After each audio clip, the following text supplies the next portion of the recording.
A graça e a paz de Cristo. Seja muito bem-vindo ao canal Palavra da Vida.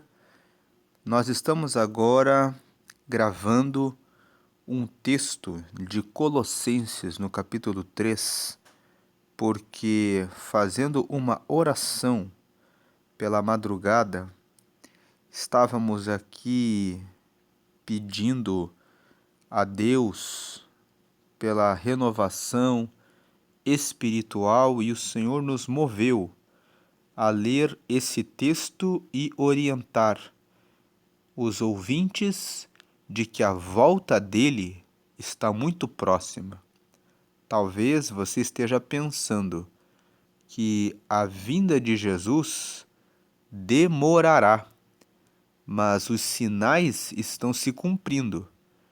Os pais estão discutindo com os filhos, muitos filhos estão fazendo coisas horríveis com os seus pais e o amor tem se esfriado no meio da igreja e os escândalos têm se multiplicado e poucos têm se dedicado a verdadeiramente honrar a Deus e buscá-lo para segui-lo. Muitos estão crescendo a quantidade e volume dentro das igrejas, mas a santidade não tem acompanhado a mesma velocidade com que crescem os membros das igrejas. E o Senhor moveu o nosso coração a falar sobre esse texto de Colossenses capítulo 3 e por essa razão estamos compartilhando esse vídeo especificamente desse capítulo 3 porque o Senhor nos disse: compartilhe esse vídeo e alerta o meu povo de que a minha volta está mais próxima do que eles pensam. Se o Senhor vier e te chamar hoje, agora, você sabe para onde você vai? Essa é uma resposta que você precisa ter na sua vida em todo o tempo. Compartilhe esse vídeo com outras pessoas que você conhece que estão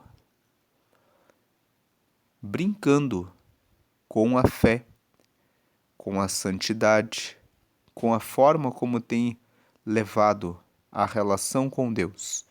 Vamos ler esse texto de Colossenses, capítulo 3.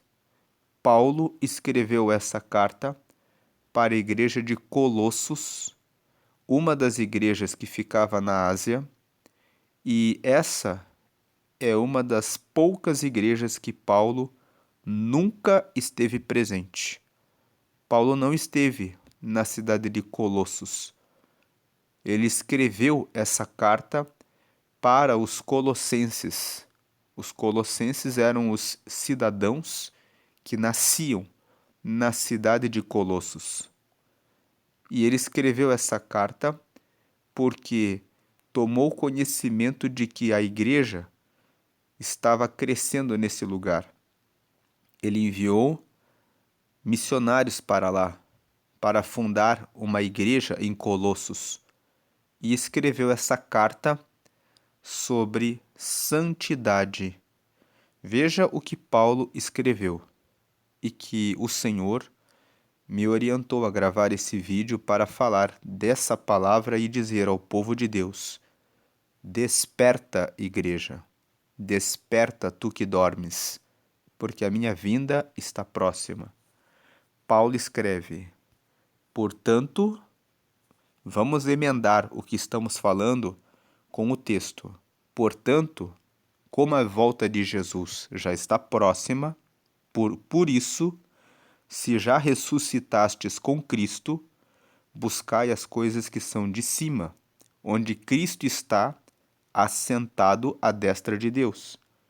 Portanto, se vocês já morreram para o mundo quando vocês se batizaram, se vocês, quando batizaram nas águas, ressuscitaram para serem novas criaturas que andam com Cristo, então parem de ficar ligados às coisas desse mundo e buscai as coisas que são de cima, onde Cristo está assentado à destra de Deus. Versículo 2: Pensai nas coisas que são de cima e não nas que são da terra. 3: Porque já estáis mortos, e a vossa vida está escondida com Cristo em Deus. Versículo 4: Quando Cristo, que é a nossa vida, se manifestar, então também vós vos manifestareis com Ele em glória. Você tem certeza que, quando Cristo se manifestar para a sua vida, se acontecer um acidente, um AVC ou alguma coisa inesperada, que você vai estar com Ele na glória? Versículo 5: Mortificai, pois, os vossos membros que estão sobre a terra, a prostituição, a impureza, o apetite desordenado. Nós estamos vivendo dias em que as igrejas liberaram a glutonaria. Ir em churrascarias, comer de maneira excessiva e abusada tem sido uma forma com que muitos cristãos têm dito: é para aliviar a pressão da vida. Consumo de pornografia é uma forma de prostituição. É uma forma de impureza com relação aos olhos, com relação aos desejos do coração. A vil concupiscência. Concupiscência é aquilo que... A vil concupiscência é aquele pecado que é vil, ou seja, que não tem valor. E a avareza, que é idolatria, aquele que ama o dinheiro, que ama as coisas dessa terra, que tem dificuldades em relação à devolução dos dízimos. O dízimo representa a 10ª parte dos ganhos decorrentes do trabalho. Você pode pensar: mas eu estou passando dificuldades financeiras. É justamente pela avareza. Quando você passa a devolver o dízimo e faz prova de Deus, Deus honrará a fé.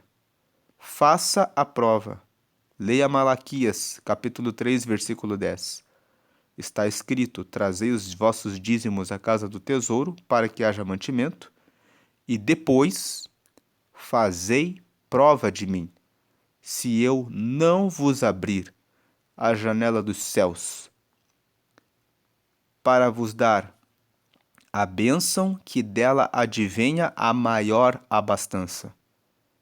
Faça ao menos o teste. Devolva e diga: Deus, está na sua palavra a promessa de que se eu devolver, o Senhor me trará a maior abastança. Se a maior abastança não vier, então deixe de devolver o dízimo e diga em oração a Deus: o Senhor prometeu, eu orei ao Senhor e não aconteceu, então é por isso que não dou. Mas faça a prova. Coloque Deus à prova. Não há pecado em orar dessa forma. Você deve, inclusive, orar, dizendo: está escrito que se eu fizer isso, isso acontecerá. Mas o contrário, que é olhar de acordo com os olhos terrenos e dizer: não tem como, e não dar, é idolatria, porque você está preso à avareza. Haja pela fé. Devolva e diga: Deus, eu devolvi esse mês. Onde está a bênção da maior abastança? Onde está a janela aberta? Faça a prova. Versículo 6.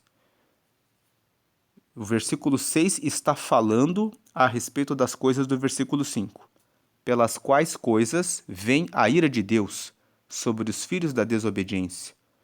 Então, se nós nos inclinarmos para prostituição, impureza, apetite desordenado, o apetite desordenado tem trazido muitas pessoas na igreja com problemas de hipertensão, de diabetes, de problemas cardíacos, em razão de excesso, em razão de apetite desordenado.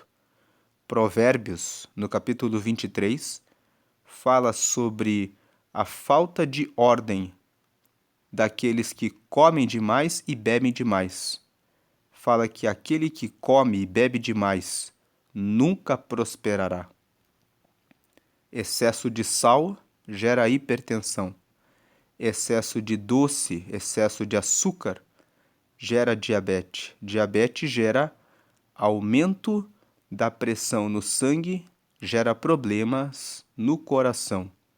Ao longo de anos, comendo de maneira excessiva, muitos bolos com farinha branca, gera problemas de saúde, limitações, quando os cristãos são chamados a terem domínio próprio em relação ao seu apetite. Por isso o versículo 6 fala: por essas coisas que estão descritas no versículo 5, vem a ira de Deus sobre os filhos da desobediência. A ira de Deus consiste em Deus tirar a sua bênção sobre aqueles que decidem seguir o seu próprio caminho. Se lermos Romanos capítulo 1, ali a partir do versículo 32, Paulo começa a dizer que todos aqueles que se entregam para fazerem a sua própria vontade, seguindo os seus próprios instintos e os seus desejos, deixam de ser orientados por Deus, são entregues à ira de Deus. E Deus entrega essas pessoas que não aceitam o conselho de Deus às suas próprias paixões. E muitos, porque começam a seguir as suas próprias paixões e desejos, acabam caindo na homossexualidade e no lesbianismo. Paulo fala lá em Romanos, no capítulo 1, a partir de lá pelo meio do texto, que as pessoas que desprezam a Deus acabam se inflamando na sua própria sensualidade, e os homens acabam deixando o uso natural da mulher e passam a se inflamar na sua sensualidade, olhando homens para homens e cometendo torpeza no seu próprio corpo. E as mulheres também abandonam o uso natural do homem para se inflamarem na sua sensualidade. Tudo isso ocorre, segundo Paulo escreveu aos Romanos, no capítulo 1, em razão da ira de Deus. E a ira de Deus consiste em que aqueles que não aceitam a palavra acabam caindo nessas paixões. Lá Paulo fala sobre homossexualismo e lesbianismo, e aqui em Colossenses ele fala que aqueles que se entregam para tudo que lemos aqui no versículo 5, que não mortificam a prostituição, a impureza, o apetite desordenado, a vil concupiscência e a avareza, acabam incorrendo da mesma forma na ira de Deus. Deus entrega os que se entregam a isso e não seguem a recomendação de Deus à sua própria sorte. Versículo 7. Nas quais também em outro tempo andastes, quando vivieis nelas. Aqui no versículo 7, Paulo está falando para um povo que já se arrependeu. Um dia estava preso nessas coisas. Se arrependeu e agora está andando em outro caminho. Agora, versículo 8. Mas agora despojai-vos também de tudo: da ira, da cólera, da malícia, da maledicência, das palavras torpes da vossa boca. Então, no versículo 8, Paulo traz uma segunda lista de pecados. Agora ele fala a respeito de pecados de ira, de cólera. São pecados de pessoas que são iracundas, que ficam bravas muito facilmente, que pegam o seu carro para dirigir e ficam com raiva porque tomaram uma fechada, que ficam coléricas em relação ao próximo por coisas mínimas e pequenas.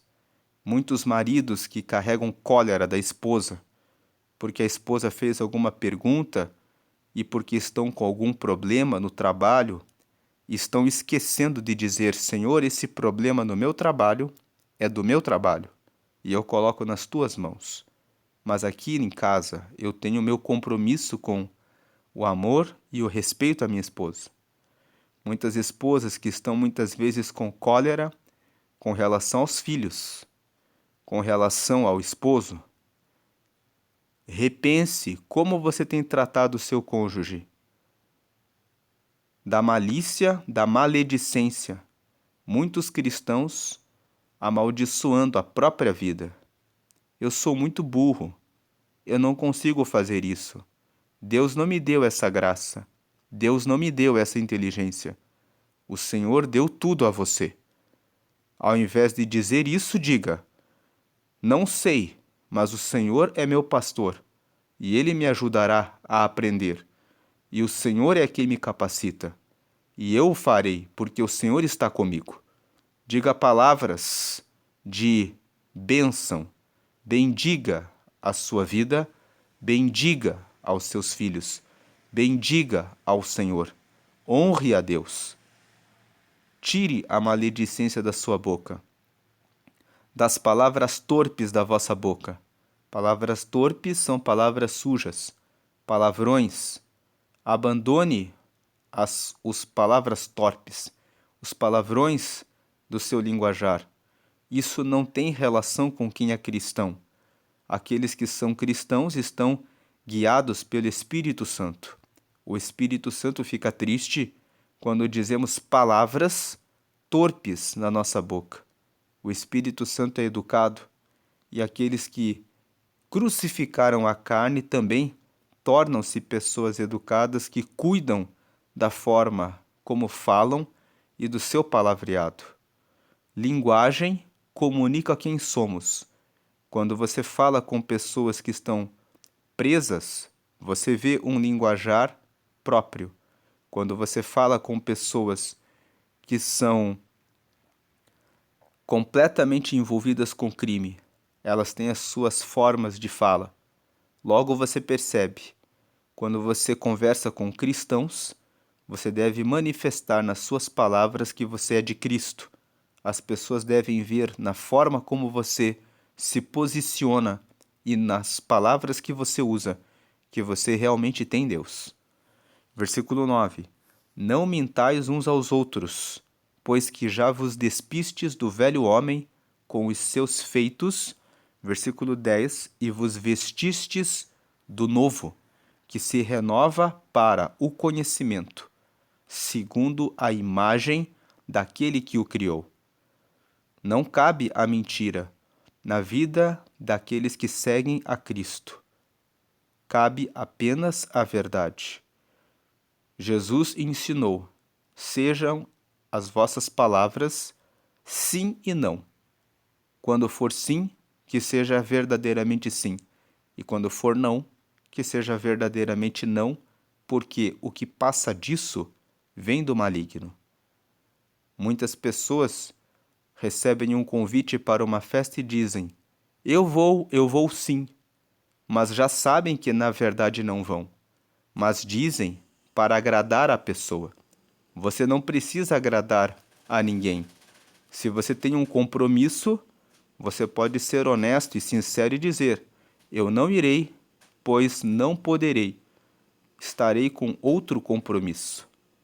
Diga sim e não, porque Deus tem colocado vestes novas sobre aqueles que seguem a Ele, e vocês já se despiram do velho, e agora estão vestidos com o novo, e esse novo precisa ser renovado.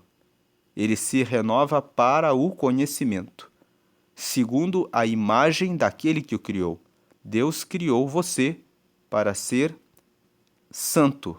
Essa é a imagem que você deve refletir. Esse é o conhecimento que você deve ter. O conhecimento de que eu sou de Cristo. Eu sou do céu. Eu aguardo novos céus e nova terra. Eu não vivo segundo a ordem dessa terra, porque eu já mortifiquei a minha vida e eu sigo para a imagem daquele que criou o novo homem na minha vida, o novo ser em Cristo. Versículo 11, onde não há grego nem judeu, circuncisão nem incircuncisão, bárbaro, cita, servo ou livre, mas Cristo é tudo em todos. O versículo 11 está dizendo, não importa qual a sua raça, qual a sua cor, qual a sua condição econômica ou financeira, Cristo, ele é tudo.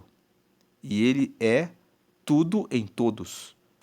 É para ele que nós entregamos a nossa vida, é para ele que nos batizamos, é nele que estamos vivendo e esperamos nele, nessa vida e na vida eterna, aguardando novos céus e nova terra. Portanto, versículo 12, revesti-vos, pois, como eleitos de Deus. Revestir significa vestir de novo. Não basta apenas vestir as roupas espirituais. É preciso se revestir como eleitos de Deus. Santos, a palavra santo vem de kadosh e significa separado.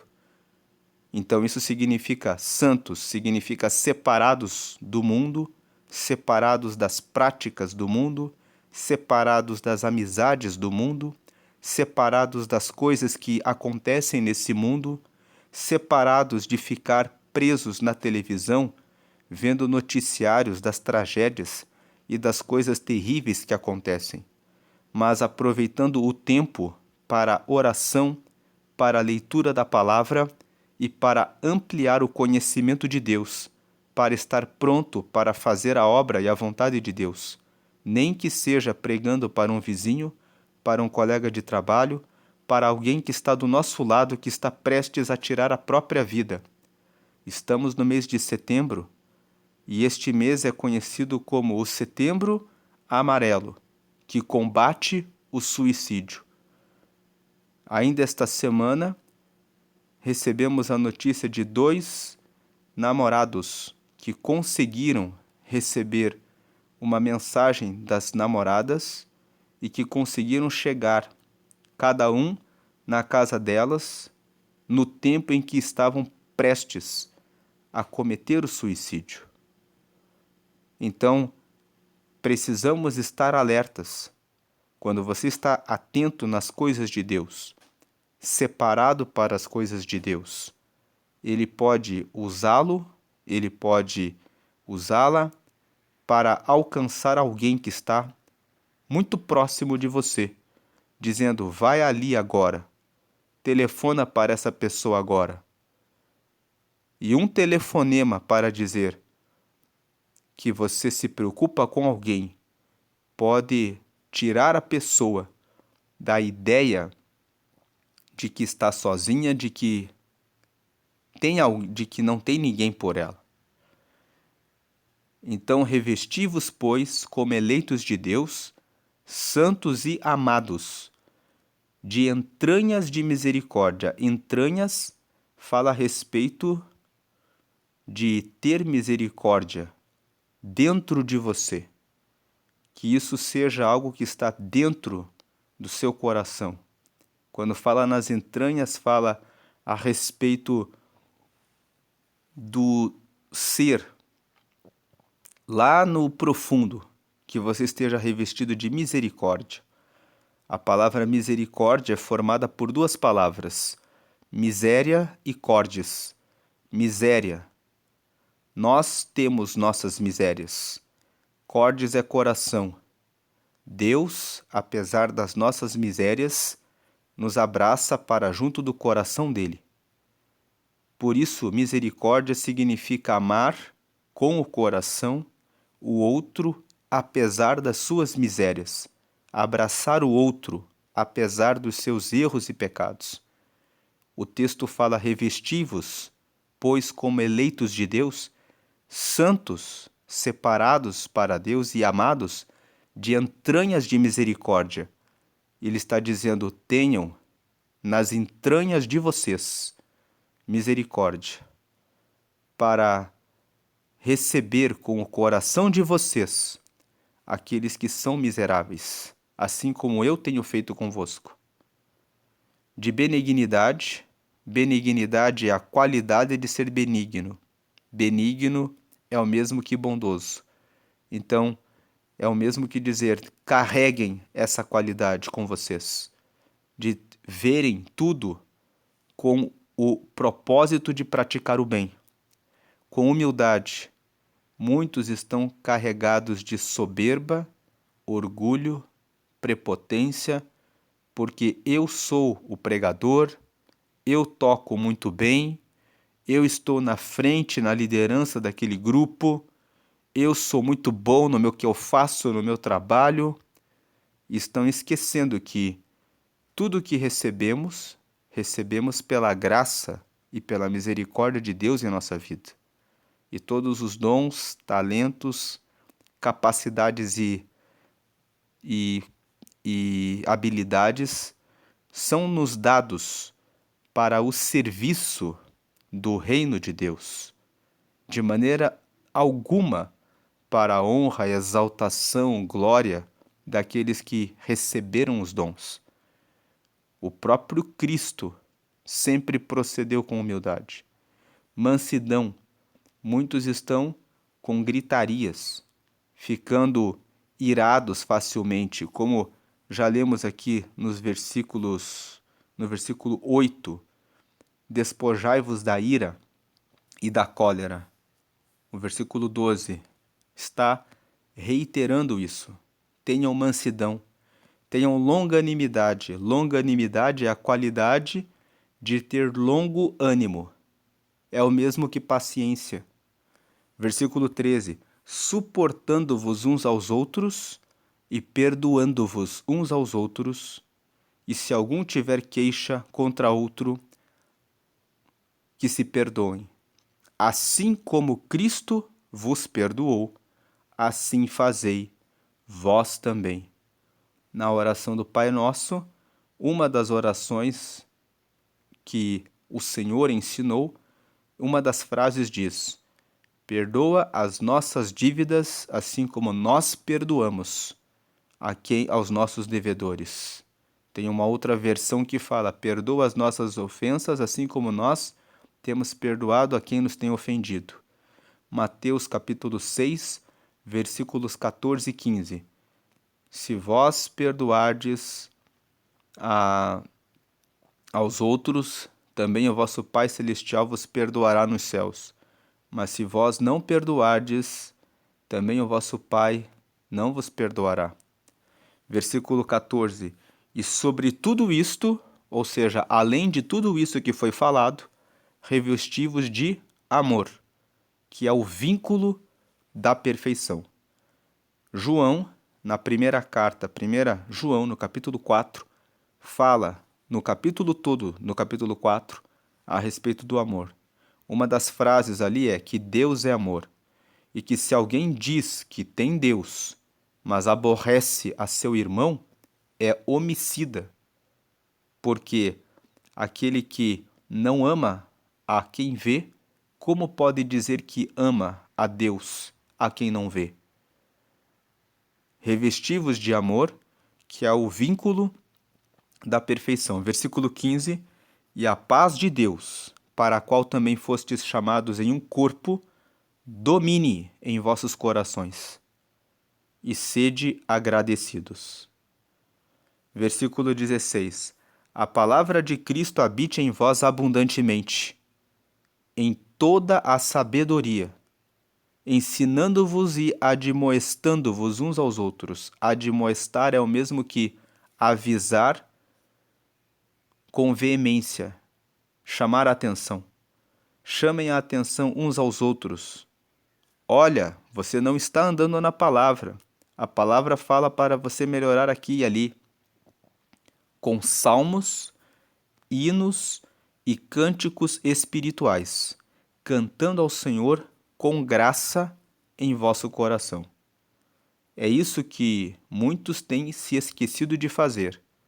Dedicam grande parte dos seus dias a pensamentos em programas, séries que são colocados na Netflix e que estão carregadas de violência, pensamentos malignos ligados à prostituição, adultérios, mentiras, estratégias e formas de fazer mal uns aos outros, e ficam comentando sobre filmes e sobre essas práticas pecaminosas, quando devem ocupar o tempo falando sobre os salmos, cantando hinos e cânticos espirituais, e cantando ao Senhor com graça em vosso coração. Versículo 17. Quanto fizerdes por palavras ou por obras, fazei tudo em nome do Senhor Jesus, dando por ele graças a Deus Pai. Versículo 18 começa a falar a respeito da família. Vós, mulheres, estáis sujeitas a vosso próprio marido como convém no Senhor. Muitas mulheres estão dando palavras, querendo governar e mandar sobre os seus maridos. Estão esquecendo de permitir que o homem assuma o seu papel e liderança dentro da casa. Claro que muitos homens não estão assumindo esse papel de liderança, e quando isso acontece, muitas mulheres, para levarem a família adiante, tomam a frente. Quando você tomar a frente porque o seu esposo está sendo lerdo e vagaroso, diga ao seu marido: você tem esse dever. Você é o homem dessa casa. Pela palavra, essa é a sua tarefa, é a sua missão. Então diga: como você não está fazendo, eu o farei. Mas é necessário alertar e dizer, para que o homem seja chamado na sua atenção para o cumprimento do seu dever.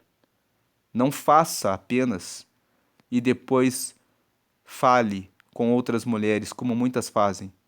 Elas tomam a liderança, fazem e depois reclamam para outras mulheres que os seus maridos são muito lerdos e não assumem o seu papel. Diga isso para o seu marido. Pontue, para que ele saiba o que ele tem que fazer.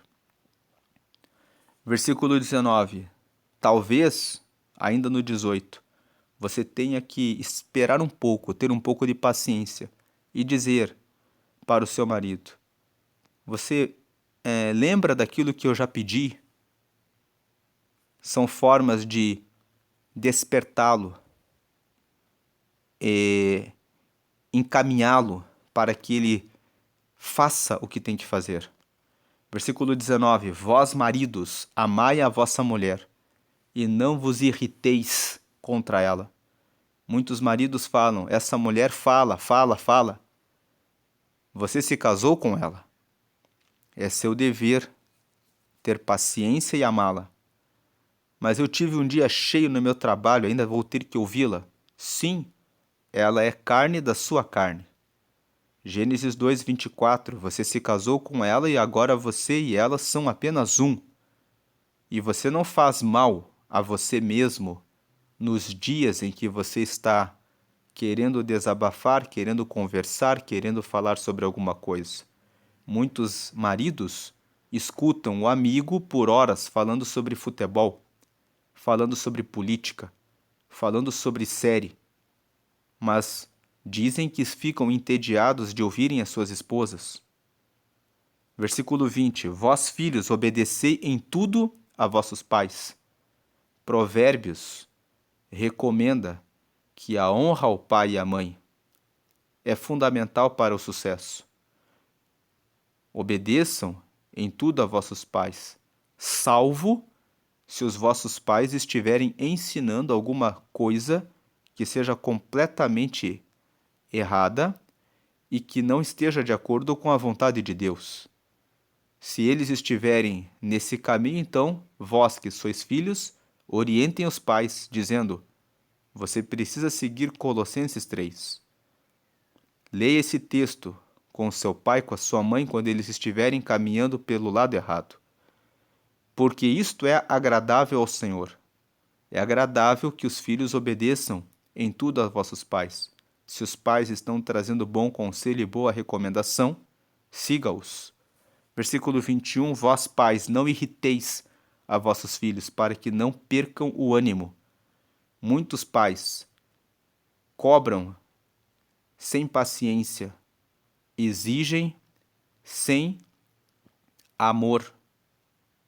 São muito brutos com seus filhos. Alguns cristãos cobram de maneira excessiva aos filhos. E o versículo 21 está dizendo: não irritem os vossos filhos. Tudo é com paciência, sem ira, sem cólera, com amor, conforme tudo que lemos nos versículos anteriores. É assim que se recebe os filhos, é assim que se orientam os filhos a respeito do caminho de Deus, para que eles possam vê-los como exemplo de pai e de mãe, para que respeitem vocês, para que encontrem motivos para que obedeçam a vocês e digam: meu pai e a minha mãe são exemplo para mim. Versículo 22. Vós, servos, obedecei em tudo a vosso Senhor, segundo a carne, não servindo só na aparência, como para agradar aos homens, mas em simplicidade de coração, temendo a Deus. Se você trabalha em uma empresa, honre o seu local de trabalho e faça o trabalho. Muitos aguardam o supervisor, o encarregado, o superior, virar os olhos para o outro lado para poderem acessar o seu celular, para fazerem coisas particulares, para diminuir a força de trabalho, e muitos amaldiçoam o seu próprio patrão, dizendo: eu não vou dar o meu esforço, porque esse homem já está enriquecendo muito. Trabalhe como quem trabalha para Deus. E se você tem esse sentimento no coração de que o seu patrão está prosperando muito e explorando o seu trabalho, é hora de você pedir a Deus para lhe dar sabedoria, para que você tenha o seu próprio negócio, para que você possa colocar todo o seu esforço, para que você possa dar empregos para outras pessoas e para que você dê treinamento ensinando aos seus funcionários sobre a importância de estarem engajados com o seu negócio, concedendo bônus e aumentos para os seus funcionários de tal maneira que exista um plano de carreira para que seja diferente daquilo que acontece com você nessa empresa que você trabalha, que não tem esses programas e que fazem você pensar dessa forma. Pense, Deus é Deus. Ele pode tirá-lo como servo e colocá-lo como dono do seu próprio negócio. Mas enquanto você está como servo, você precisa honrar aquele que hoje paga o seu salário. Deus se agrada disso. Não amaldiçoe o seu empregador. Fique feliz com o sucesso e a prosperidade dele. É o sucesso e a prosperidade dele que garante o seu trabalho. Versículo 23. E tudo quanto fizerdes, fazei-o de todo o coração, como ao Senhor, e não aos homens. Muitas pessoas dão um sorriso quando o pastor pede para que faça alguma coisa. Dão um sorriso quando o empregador pede que faça alguma coisa. Mas no coração estão amaldiçoando o pastor, amaldiçoando o empregador, porque dizem: esse pastor fica no meu pé, esse patrão fica no meu pé. Não façam assim. Tudo quanto fizerdes, fazei de todo o coração, como para o Senhor, e não aos homens. Versículo 24: sabendo que recebereis do Senhor o galardão da herança, porque a Cristo o Senhor servis. É de Deus que a recompensa vem a você. Você serve antes de tudo ao Senhor. E o Senhor está vendo o que você pensa e o que fala no fundo do seu coração quando você fala algo mentiroso. Salmo 12 fala a respeito dos mentirosos, daqueles que são falsos, daqueles que abrem a boca, dão tapinha nas costas dos próximos e dizem alguma coisa, mas no coração estão com o coração dobrado. Versículo 25: mas quem fizer agravo, receberá o agravo que fizer, pois não há acepção de pessoas. O que você fizer de pecado voltará para a sua vida. E com relação a isso, não há acepção de pessoas. Lá em Provérbios, no capítulo 11, no versículo 1, está escrito que balança enganosa é abominação ao Senhor. E no último versículo está escrito que o justo paga tudo o que faz na terra, quanto mais o ímpio e o pecador. O que o texto está dizendo é que Deus abomina aqueles que agem com engano, com balanças enganosas, com medidas falsas, na forma como tratam com o próximo, e no último versículo fala que quem anda com Deus, que é justo, recebe castigo de tudo que faz. Muito, muito mais aqueles que fazem coisas erradas de maneira deliberada, que dizem: vou fazer isso e não haverá consequência. Haverá sim. Gálatas, no capítulo 6, no versículo 7, nos diz: não erreis. Deus não se deixa escarnecer, porque tudo que o homem semear, isso também se fará. Ouve, igreja. Quem tem ouvidos, ouça o que o Espírito diz às igrejas.